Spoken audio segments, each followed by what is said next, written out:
Welcome to this Metricome Explainer. Let's jump right into making playgrounds genuinely safe and healthy. We're totally flipping the script today on how we handle everyday playground maintenance. Playgrounds should absolutely support kids' health, not secretly expose them to new dangers. Makes sense, right?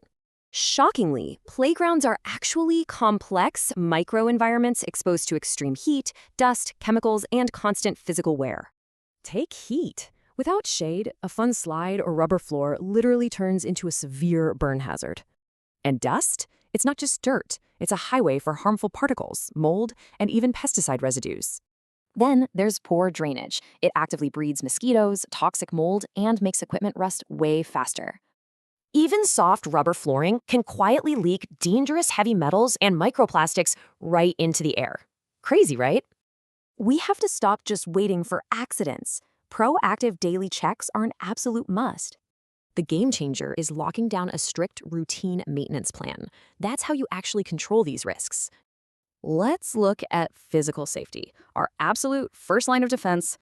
Every single day, do visual checks, make sure the equipment is stable, check bolts, and spot sharp edges. If you spot anything unstable or broken, yank it from use immediately and log it. No exceptions. Next, your weekly inspections. Check surfaces for crumbling, ensure proper drainage, and sanitize those high-touch areas. This weekly hygiene routine is your best weapon against nasty bacteria, viruses, and pest contamination. Ask yourself, are your cleaning and pest control routines actually written down? If not, you're flying blind.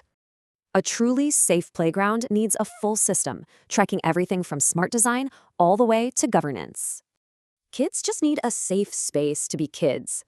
Play must build health, never hidden exposure.